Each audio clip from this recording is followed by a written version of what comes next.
Hola Ana, Hola Juan Carlos, gusto estar acá. el gusto es mío. Conversemos sobre el sistema universitario argentino de los años 2000, de la última década, bueno, extendida al 2015, por supuesto, desde una perspectiva no solamente nacional, sino con algunas referencias o pinceladas de lo que está ocurriendo en el mundo. Y si podemos concluir con algo que tenga que ver con el futuro, ojalá así sea para escucharte.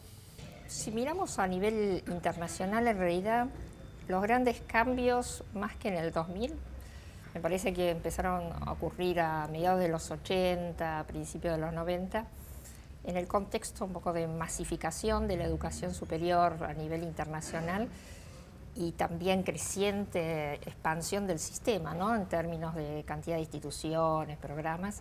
Un fenómeno que se fue dando y también como en el contexto de políticas de lo que se llama el nuevo gerenciamiento público, digamos, ¿no? Generar como una focalización en mejorar el Estado, pero a su vez crear condiciones de competencia o de pseudomercado.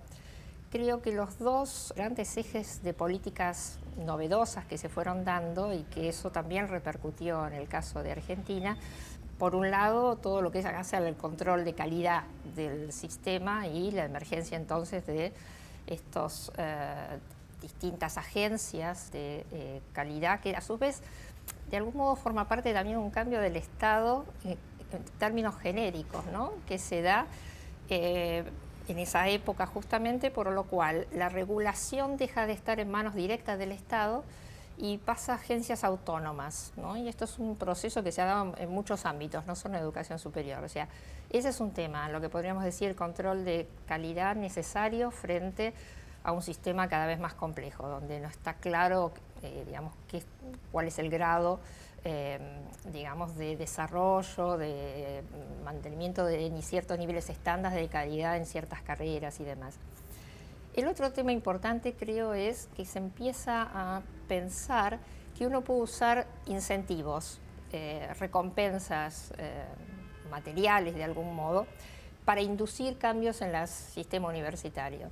Y eso tiene que ver también con un diagnóstico organizacional, ¿no? De pensar que la universidad como institución sufre de bastante inercia, ¿sí? Y es muy difícil cambiar sobre todo la estructura de governance de ese sistema. Y entonces, respetando la autonomía, una forma de hacerlo es utilizar recompensas vía mecanismos de asignación de fondos, ¿no? Y estímulos para orientar o direccionar. Claro, o sea, son estímulos tanto a las instituciones como a los actores del sistema, ¿no? Así como en tu etapa incorporaste, por ejemplo, como mecanismos de asignación el tema de una fórmula con una serie de indicadores. Los indicadores, en última instancia, en la fórmula actúan como señales frente a la cual las autoridades pueden o no reaccionar y reestructurar sus conductas en función de esos indicadores. Y de igual modo, ¿no? Este otro programa que se creó en los 90, el de los incentivos a los docentes investigadores, bueno, la idea era que a darle algún incentivo monetario uno podía llegar a promover que sobre todo algunos docentes que no estaban haciendo investigación empezaran a incorporar este tipo de actividad. Esto después se fue complejizando y si se quiere, ahora justamente estoy trabajando en un artículo sobre este tema. A nivel internacional, si uno piensa en la década, la primera década del nuevo siglo, lo que predomina como movimiento en Europa, por ejemplo, en algunos estados, en Estados Unidos también, es lo que podemos llamar la política de contractualización, ¿no?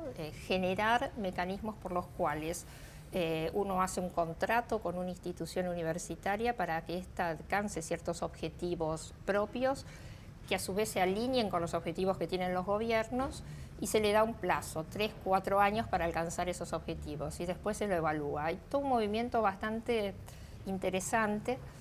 Nosotros tuvimos algo de esto también cuando se quiso en 2005, 2006 incorporar la idea de los contratos programas, ¿no? Al modo de que ocurrió en Francia, pero bueno, fue una experiencia que quedó en 3 casos pilotos que por otro lado lamentablemente no se los evaluó, o sea, se hizo una evaluación muy Vos poco decís profunda. contratos, programas institucionales. Exacto, con instituciones, ¿no?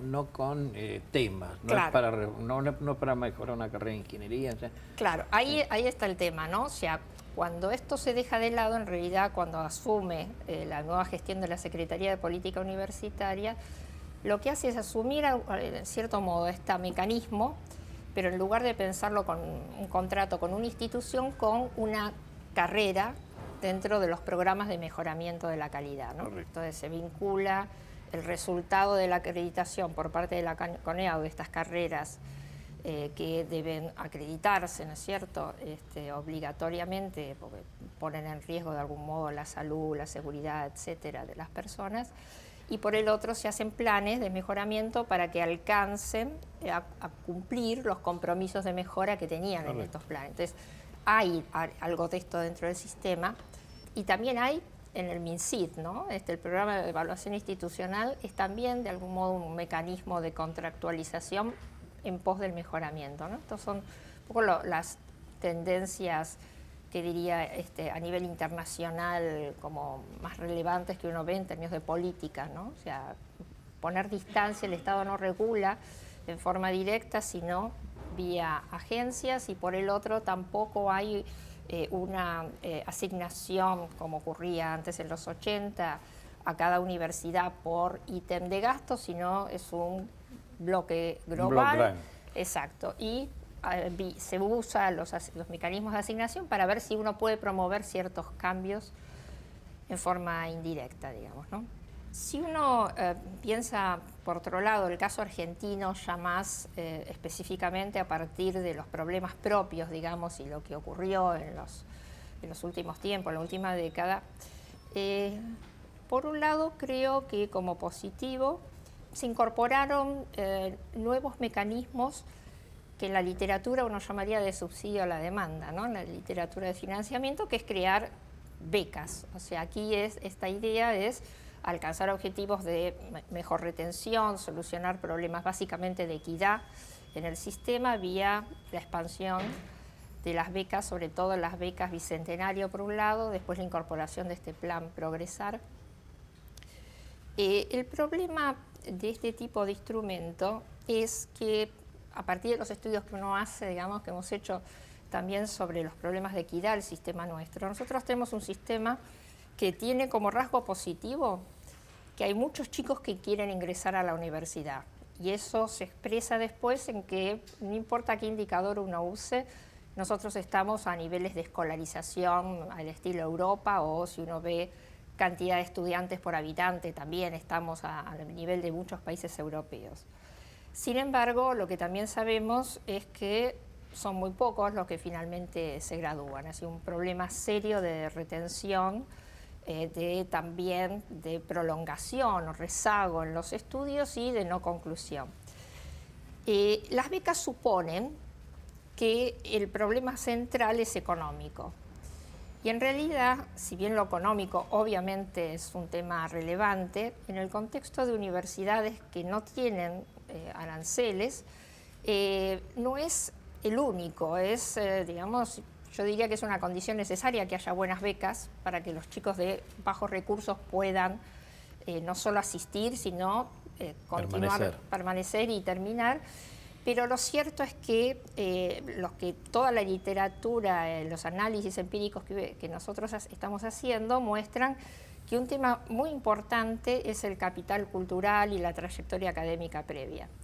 Si bien algunos de estos sistemas, como las becas Bicentenario, formalmente quisieron acompañar esto con mecanismos de tutorías y demás, lo que uno ve exteriormente es que cada universidad un poco hizo lo que quiso, no hay mucho control efectivamente de lo que ocurrió y no hay evaluación de qué pasó con los becarios Bicentenario, si lograron retener, si el rendimiento académico es adecuado a estos estudiantes, es decir, se necesita evaluar todo esto, que como política es positiva y es necesaria, pero es algo así como que no basta con solo dar cierto monto para garantizar que todos los problemas que traen estos chicos digamos, de su trayectoria previa en su entorno familiar sean solucionados simplemente a través de una beca, ¿no? Este sería, me parece,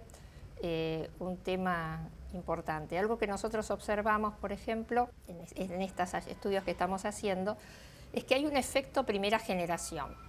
O sea, los estudiantes, eso es interesante porque ocurre también a nivel internacional. El estudiante que es primera generación, sí, controlando por nivel socioeconómico, es decir, a igual nivel socioeconómico, aquel que es de primera generación tiene muchas más chances de abandonar y no graduarse que el que no lo es. Y entonces ahí es como un indicador indirecto del capital social y cultural, correcto, del hogar, ¿no? Y esto es central, trabajar en políticas desde la propia secretaría, pero sobre todo a nivel de las instituciones, de algún modo cómo compensar estos problemas que son de carácter más estructural, ¿no? Que no se solucionan solo vía una beca, ¿sí? El otro tema que me parece importante como un desafío a futuro, es decir, es de profundizar, una mejora que se necesita, porque si no, no se puede diseñar políticas adecuadas, es mejorar la estadística del sistema. En su momento, cuando yo empecé a investigar educación superior a principios de los 90, realmente la estadística estaba recién emergiendo como un dato de interés relevante. Y bueno, fue ahí cuando se empezaron a hacer los primeros anuarios, ¿no? La Secretaría de Política Universitaria empezó a hacer los primeros anuarios de estadística universitaria, y cuando nosotros hacíamos comparaciones de la Argentina con otros países, por ejemplo con México, nos encontrábamos que nosotros teníamos mejores datos que los que tenía México en ese momento. Si hoy hacemos lo mismo, estamos en una situación de un atraso enorme. Nos han superado. Nos han superado en estadística. Totalmente. No solo tenemos menos información del sector público por un lado y también mucho del sector privado, ¿no es cierto?, sino que hasta la cuestión de cómo presentamos los datos.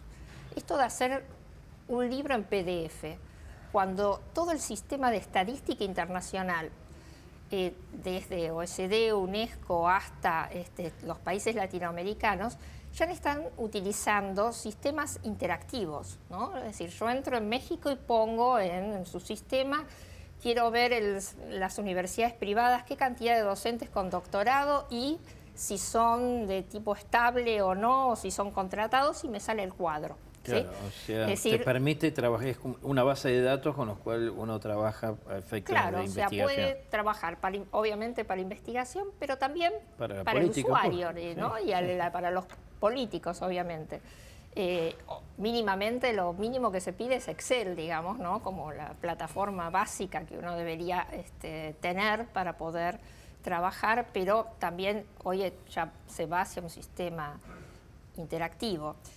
Tenemos como un tema importante, como uno de los principales problemas del sistema universitario argentino hoy, los bajos niveles de graduación.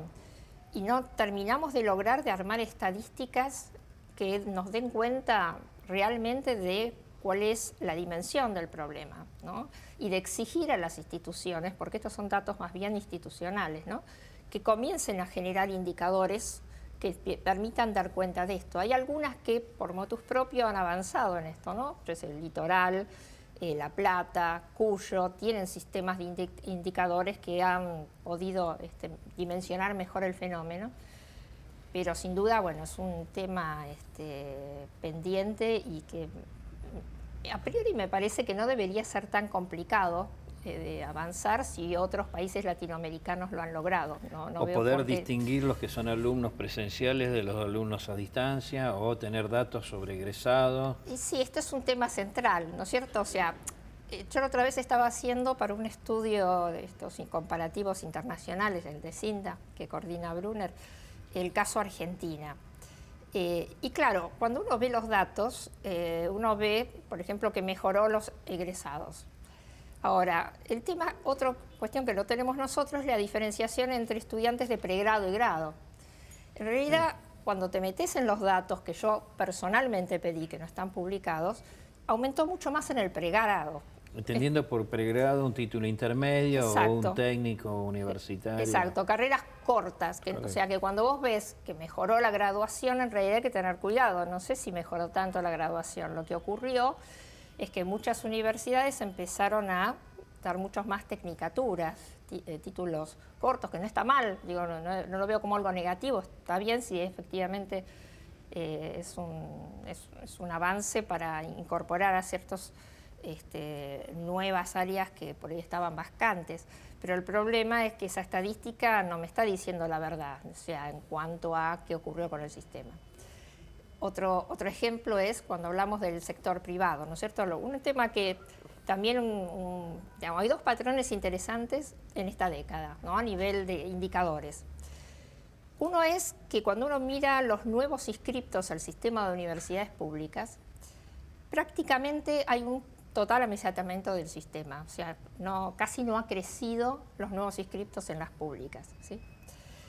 Para mí esto responde centralmente a la baja también graduación en la educación media, ¿no? O sea, la educación media se expandió en este periodo mucho en términos de acceso, pero muy poco en términos de graduación. En su momento, con datos del DINIESE, yo hice un cuadrito hasta el año 2010 y la cantidad de graduados del 2010 era más o menos la misma del 2003 en números absolutos, aun cuando se había expandido notablemente el sistema.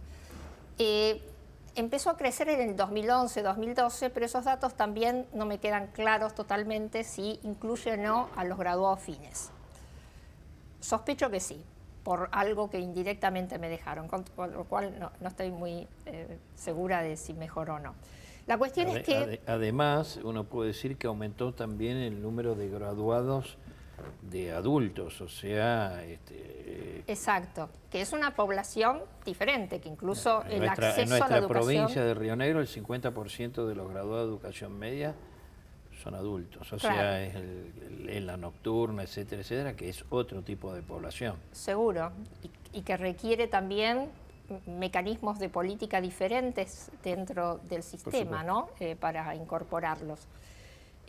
Bueno, te decía que entonces un tema tiene que ver con lo que ocurrió en este bajo crecimiento del sistema público. Por otro lado, creció más el sistema privado. De todos modos, si restamos una universidad sola, que es la Universidad Siglo XXI, que se expandió geométricamente, prácticamente en nuevos inscriptos es muy parecido lo que ocurrió en el sector privado y en el público. Es decir, en el privado aumentó el número de alumnos, con lo cual uno pensaría que hay también cierto rezago interno, ¿no? Chicos que se incorporaron, pero no necesariamente se graduaron, pero no tanto los nuevos inscriptos, ¿no? Es un dato interesante. El otro proceso extraño que ocurrió es que aun cuando en las públicas no crecieron los alumnos, sí crecieron mucho los cargos docentes y también crecieron mucho las nuevas instituciones dentro del sistema. O sea, en un periodo de baja demanda, presión estudiantil, se expandió mucho el sistema en términos de nuevas instituciones. Por supuesto, después eso uno lo tiene que analizar en forma un poco más detallada, qué instituciones, en qué lugares, porque en algunos casos efectivamente por ahí era necesario crear estas instituciones porque había una demanda más importante, pero lo cierto es que ocurrió este fenómeno también que no se condice, o sea, no hay consistencia interna, ¿no? En todos estos procesos que se dieron simultáneamente. Y sin duda, un aspecto positivo también en el periodo es el aumento del salario de los docentes, ¿no? Que mejoró sobre todo bastante hasta diría 2008, 2009. Después se fue ajustando, manteniendo el ritmo de la inflación. Digamos que hasta el 2008-2009 hay una recuperación real del salario. A partir de ahí lo que vemos más bien es un cierto mantenimiento en función de los niveles de inflación de la época, digamos, ¿no? Otro aspecto que me parece que es un desafío a futuro es la investigación dentro de la universidad, ¿sí? Y la articulación de lo que es nuestra política de ciencia y tecnología alrededor del MINSID y lo que ocurre en el plano del Ministerio de Educación por el lado de la Secretaría de Políticas Universitarias. En este periodo, como un dato muy positivo, fue un fortalecimiento de los recursos humanos de ciencia y tecnología vía el aumento de becarios y de investigadores CONICET, la incorporación dentro del sistema universitario de numerosas unidades ejecutoras de doble dependencia entre el CONICET y las universidades. Todo esto me parece muy positivo. No obstante, lo que uno percibe en el sistema universitario es que no está integrada la política totalmente de avance que realiza el CONICET y el MINSID para fortalecer el sistema de investigación con la política propia que hace la universidad en términos de investigación.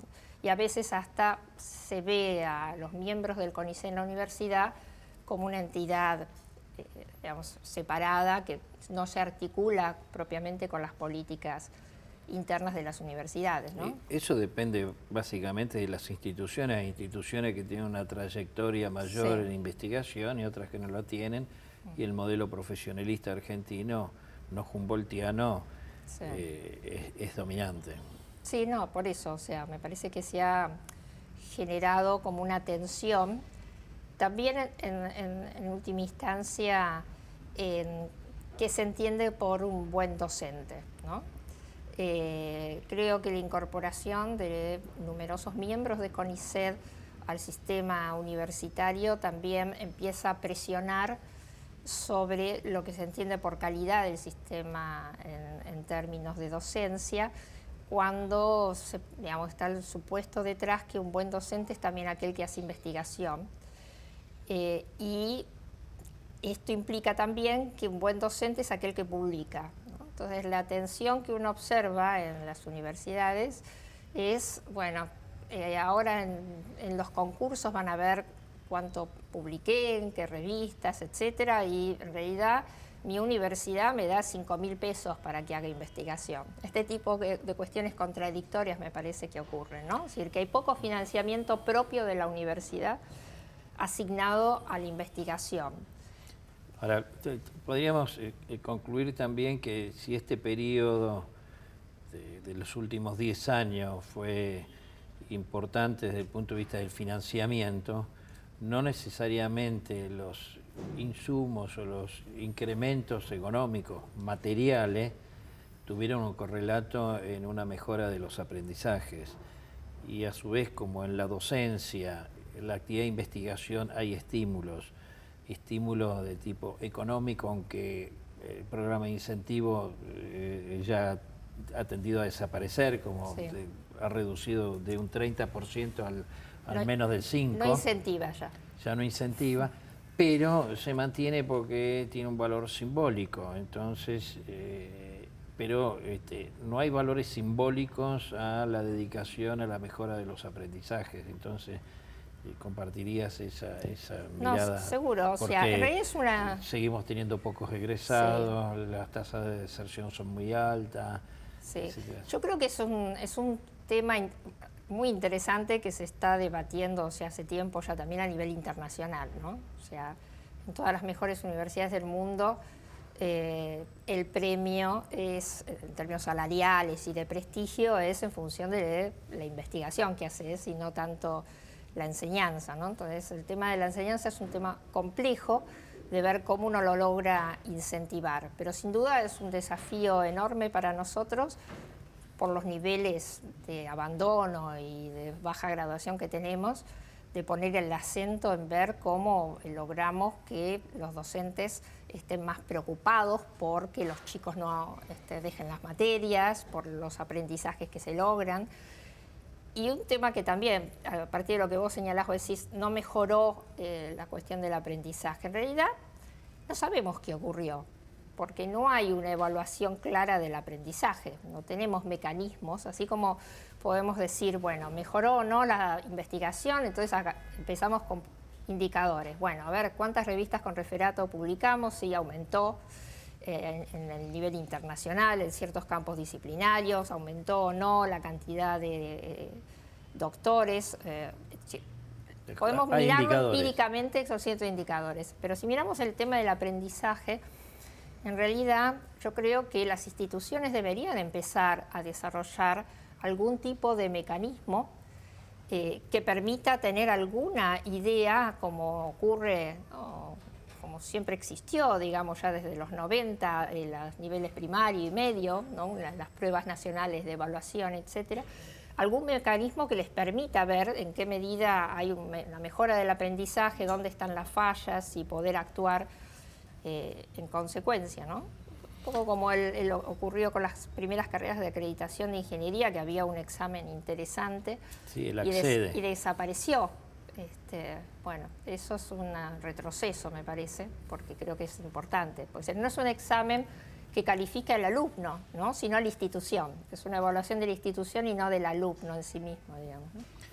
Para concluir, una breve reflexión como investigadora en educación superior es: tenemos problemas del sistema de estadística, tenemos problemas de indicadores, y también hemos tenido problemas en el INDEC y por lo tanto problemas en el principal Instituto Nacional de Estadística, que tiene un instrumento poderosísimo que es la encuesta permanente de hogares. ¿Estás pensando hacer algo de explotar las encuestas permanentes de hogares? En realidad, como en algún momento se hizo sí, un capítulo de la exacto, encuesta vinculada a educación universitaria que no se volvió a hacer.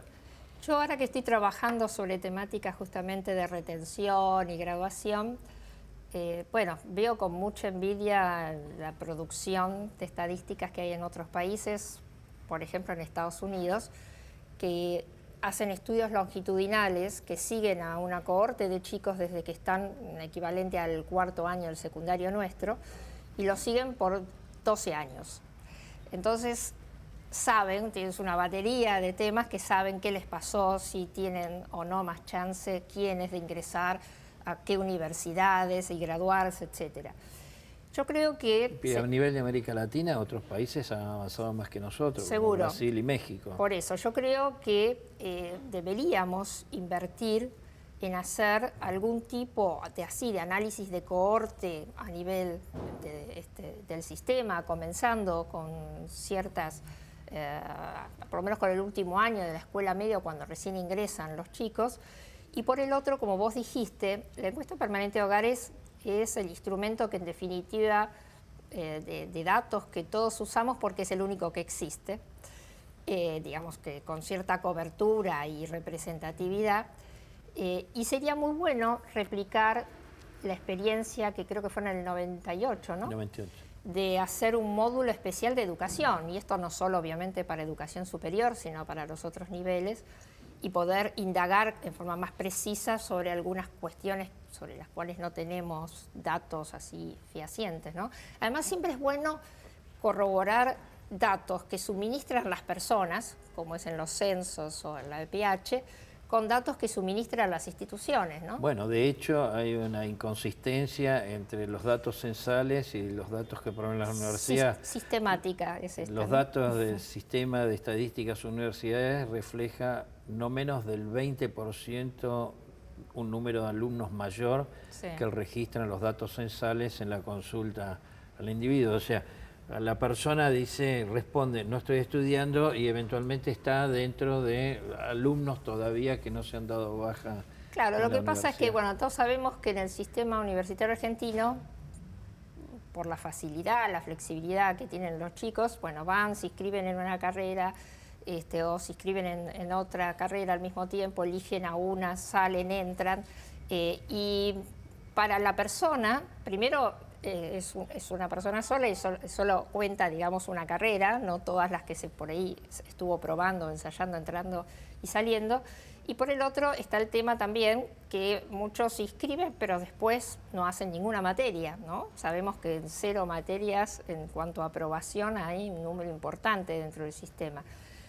Y para la persona quizás, si le preguntás, no se considera que estuvo en la universidad si simplemente lo único que hizo es llenar un formulario. En cambio, para las instituciones, bueno, pasa un tiempo hasta que depuran estos datos y tenemos estadísticas más adecuadas a lo que es la realidad, ¿no? Entonces, creo que eso se expresa en esto que señalás, ¿no? De esa diferencia fuerte.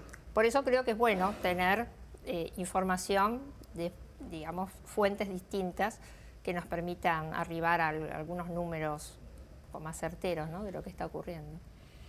Te agradezco mucho que hayas estado en esta mesa. Un gusto. Gracias.